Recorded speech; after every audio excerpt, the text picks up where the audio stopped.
लेकिन इस बीच एक अहम खबर आ रही है कि सुप्रीम कोर्ट की तरफ से लगातार बयान आ रहे हैं कि कल शाम 5 बजे तक ये तमाम डेटा जो है इलेक्टोरल बॉन्ड को लेकर वो सभी अवेल होने चाहिए। ये केवाईसी के सभी डॉक्यूमेंट्स पहले से अवेलेबल हैं और एसबीआई को कल तक की जानकारी देनी होगी और ये इम्पॉर्टेंट अपडेट सुप्रीम कोर्ट की तरफ से आता हुआ दिखाई पड़ रहा है। असीम हमारे पास तमाम डिटेल के साथ मौजूद भी हैं, इस खबर को लगातार कवर कर रहे हैं। तो असीम, ये एक और इम्पॉर्टेंट अपडेट कि कल शाम तक सारी जानकारी देनी होगी असीम को, ये एसबीआई को, और अतिरिक्त जो समय मांगा गया था उसकी याचिका भी खारिज हो गई है। क्या तमाम डिटेल है आपके पास?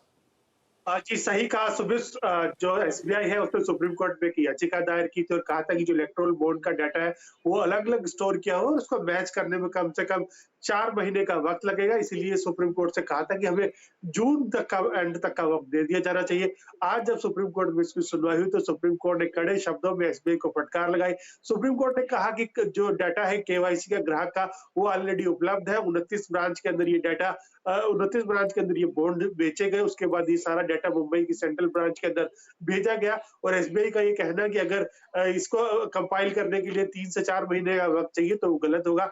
आप ये बताइए कि 26 दिन के अंदर आपने क्या किया? सुप्रीम कोर्ट ने साफ कर दिया कि जो एसबीआई है उसको ज्यादा वक्त नहीं दिया जाएगा। सुप्रीम कोर्ट ने कहा कि आप कल शाम 5 बजे तक ये सारा डाटा इलेक्शन कमीशन को उपलब्ध कराइए और इलेक्शन कमीशन जो है 15 मार्च तक ये डाटा अपनी वेबसाइट के ऊपर डालेगा। सुप्रीम कोर्ट ने ये भी कहा कि जो कंप्लायंस का जो है एसबीआई के जो सीएमडी है उनको इस बात पे कंप्लायंस करना पड़ेगा।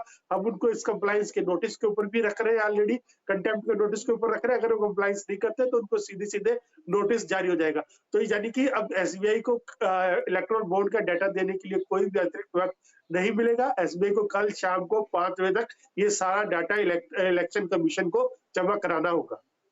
इम्पॉर्टेंट अपडेट आता हुआ दिखाई पड़ रहा है कि एसबीआई को कल तक सारी जानकारी देनी होगी और 15 मार्च तक इलेक्शन कमीशन को ये तमाम अपडेट अपलोड करनी होगी ये वेबसाइट्स पर।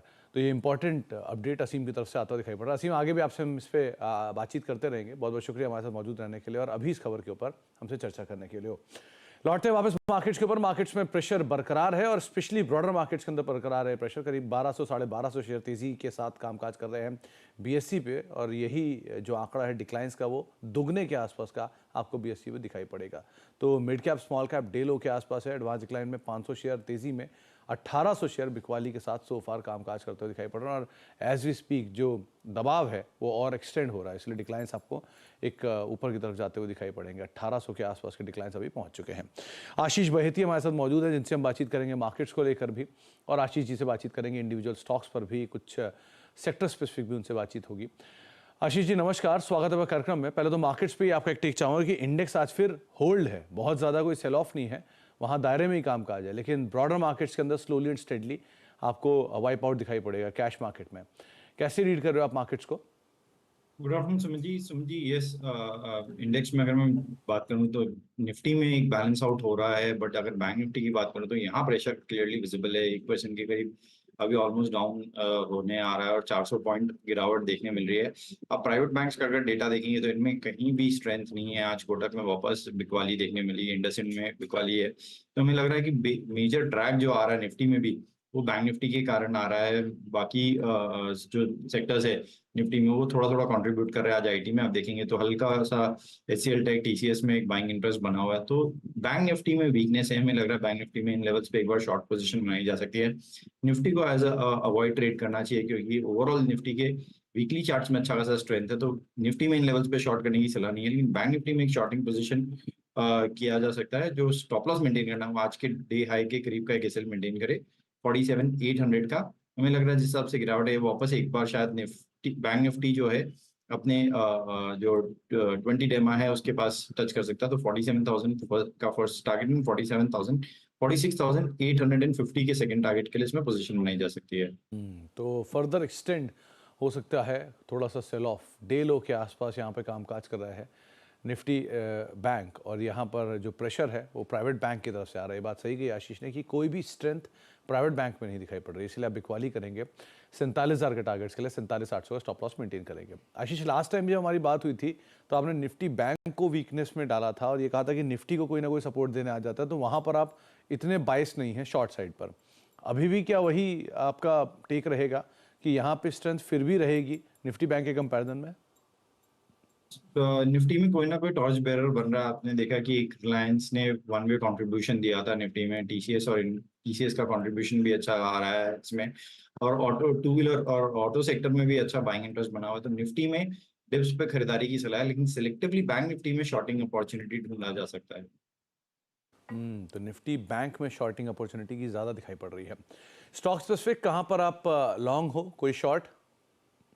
कि सुमित जी लॉन्ग शॉर्ट दोनों ही प्ले कर रहे हैं हम। जिस हिसाब से सेटअप बना है, हमें लग रहा है कि फार्मा में बाइंग इंटरेस्ट अच्छा खासा बना हुआ है, तो फार्मा में खरीदारी की सलाह है। सन फार्मा जो कि अच्छा स्ट्रेंथ दिखा रहा है और अपने ऑल टाइम हाई पे आज वापस ट्रेड कर रहा है, इन लेवल्स पे भी पोजीशन बनाने की सलाह है सन फार्मा में। जो स्टॉप लॉस में मेंटेन करना है वो 1595 1595 का एक एसएल मेंटेन करे। हमें लग रहा है जिस आपका स्ट्रक्चर है इसमें 1660 एंड 1680 तक के लेवल्स देखने मिल सकते हैं। सुमित जी दूसरा जो स्टॉक हमें अच्छा लग रहा है लॉन्ग साइड में वो है एबीबी। इसमें भी बाइंग इंटरेस्ट काफी अच्छा बना हुआ है, 52 वीक अपने हाई पे चल रहा है, और जिस हिसाब से पूरा कैपिटल गुड्स में बाइंग इंटरेस्ट बना हुआ है वो काफी इंप्रेसिव है। तो खरीदारी की सलाह है एबीबी में भी। जो इसमें स्टॉप लॉस मेंटेन करना है 5770 5770 का एक एसएल मेंटेन करे। हमें लग रहा है इसमें 5990 तक के लेवल्स देखने मिल सकते हैं। सुमित जी जो तीसरा स्टॉक है वो पीईएल, इसमें शॉर्टिंग करने की सलाह है। हमें लग रहा है यहाँ पे गिरावट बढ़ते हुए देखने मिल सकती है। स्टॉक ऑलरेडी लास्ट वीक अपने 20 डेमा के नीचे स्लिप कर गया था और एक साइड रेंज कंसोलिडेशन में चल रहा है। 200 डेमा से भी हमने देखा कि वहां से भी प्रेशर इंटैक्ट है, बना हुआ है। तो इसमें बिकवाली की सलाह है। जो स्टॉप लॉस में मेंटेन करना है वो 890 का एक एसएल मेंटेन करे। हमें लगता है इसमें 850 तक के लेवल देखने मिल सकते हैं। 850 तक की चाल पिरामल एंटरप्राइज में आते हुए दिखाई पड़ सकती है। 890 का एक स्टॉप लॉस यहाँ पर आप मेंटेन करेंगे। दूसरा सन फार्मा बढ़िया तेजी के साथ कामकाज कर रहा है, अपने नए हाइस पर है, यहाँ पर और ज़्यादा तेजी की उम्मीद आप लगा सकते हैं। पिरामल फार्मा आपकी स्क्रीन पर है। 850 रुपये के टारगेट्स के लिए आप शॉर्ट साइड पे जाएंगे, 890 के स्टॉप लॉस मेंटेन करेंगे। लॉन्ग साइड पे सन फार्मा और एबीबी दो नाम, 5990 के टारगेट्स के लिए आप एबीबी को देख सकते हैं, 5770 का स्टॉप लॉस, और दूसरा सन फार्मा एक और ऐसा नाम जहाँ पर आप लॉन्ग साइड पर अपनी पोजिशन को देख सकते हैं। 1660 1680 के टारगेट्स के लिए 1595 का स्टॉप लॉस मेंटेन करेंगे। आशीष सर, आज